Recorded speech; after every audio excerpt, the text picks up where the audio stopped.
Bismillahirrahmanirrahim. Assalamualaikum warahmatullahi wabarakatuh.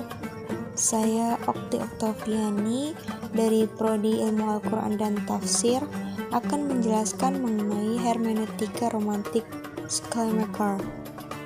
Yang terhormat Bapak Ahmad Zaini MPDI MAG selaku dosen pengampu mata kuliah hermeneutika.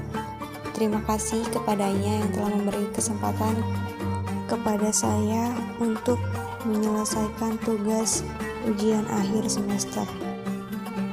Untuk pembahasannya, yang pertama mengenai biografi Schleiermacher, terus yang kedua tentang hermeneutika menurut Friedrich Schleiermacher, terus yang ketiga tentang pemikiran Schleiermacher.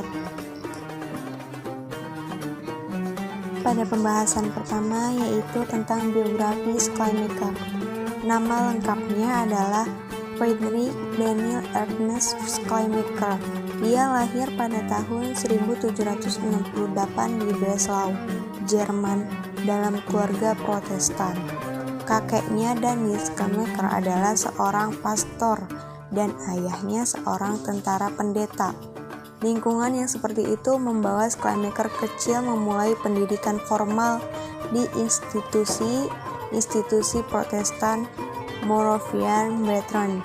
Akan tetapi, semua itu tidak bisa memuaskan keraguan Schleiermacher dan justru malah membuatnya semakin ragu terhadap doktrin-doktrin Protestan.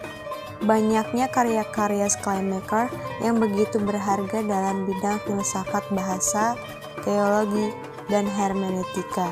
Dia menutup usianya pada tahun 1834. Selanjutnya, hermeneutika Schleiermacher. Friedrich Schleiermacher adalah seorang intelektual pada zamannya. Ia seorang teologi besar yang memperjuangkan kemerdekaan agama dari kendali pemerintah dan mengembangkan pola pendalam studi teologi. Bagi Schleiermacher, tugas hermeneutika ialah interpretasi gramatikal dan interpretasi psikologi.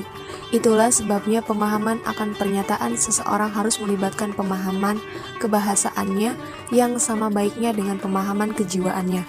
Jika berlakukan kepada pemahaman terhadap suatu teks, pemahaman identik dengan mengalami kembali proses mental dari penulis, dari Palmer 2003. Schleiermacher membuat perbedaan fundamental antara membahasakan dan memahami sesuatu. Inti dari hermeneutikanya adalah bagaimana suatu ungkapan dalam bahasa tulis atau bahasa tutur dipahami. Situasi pemahaman adalah situasi suatu hubungan ideologis antara pengarang dengan pembaca tercermin lewat bahasa. Tata bahasa, data faktual, empiri hanya sarana untuk memahami isi suatu karya sebagai suatu kesatuan. Pembaca dapat memahami arti suatu karya yang ditulis pada masa lalu karena terdapat kesatuan jiwa pada umat manusia.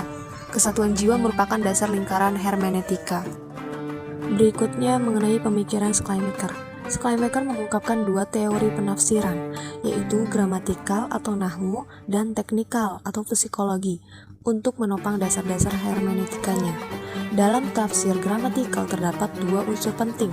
Yang pertama, yang dianggap sebagai takwil dalam suatu perkataan, yaitu apa yang berkembang dalam ilmu bahasa atau pengetahuan bahasa yang sama di antara penyusun dengan pembaca.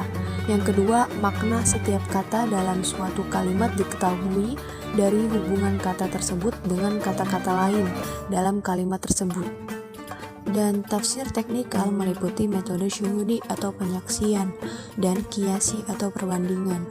Metode syuhudi membimbing si penafsir menduduki posisi penyusun sehingga dia dapat memperoleh kondisi-kondisi penyusun. Metode kiasi membawa si penyusun sebagai bahagian dari keseluruhan dan kemudian sesudah membandingkan penyusun tersebut dengan penyusun lainnya atau keseluruhan menghadirkan spesifikasi yang berbeda dengan yang lain. Kepribadian seseorang hanya bisa diperoleh dengan cara membandingkan perbedaan-perbedaannya dengan yang lain. Schleiermacher berpandangan bahwa untuk mengenal ucapan seseorang harus mengenal keseluruhan kehidupannya, dan dari sisi lain untuk mengenal dia harus mengenal pembicaraannya. Dari beberapa yang sudah saya jelaskan, dapat disimpulkan bahwa Schleiermacher adalah seorang teologi sekaligus filsuf Jerman yang hidup di masa ketika monopoli kognisi, estetika, dan etika gereja yang amat pervasif atau dapat menembus dalam kehidupan sehari-hari, mulai memudar, dan masa ketika mulai dipertanyakan daya jangkau kognitif akal budinya terhadap hal yang transenden oleh Immanuel Kant, yang kemudian melahirkan aliran romantisme dan sistem-sistem yang mempelajari hermeneutika Schleiermacher ini antara lain yaitu kritisisme, protestantisme, dan romantisme. Sedangkan konsep hermeneutikanya lebih menekankan pada aspek historis dan psikologi sebagian analisa untuk menemukan makna yang otentik seperti yang dimaksud pengarang pertama atau the first author. Hanya sekian yang dapat saya sampaikan. Mohon maaf atas segala kekurangannya. Billahi taufiq wal hidayah. Wassalamualaikum warahmatullahi wabarakatuh. Semoga bermanfaat.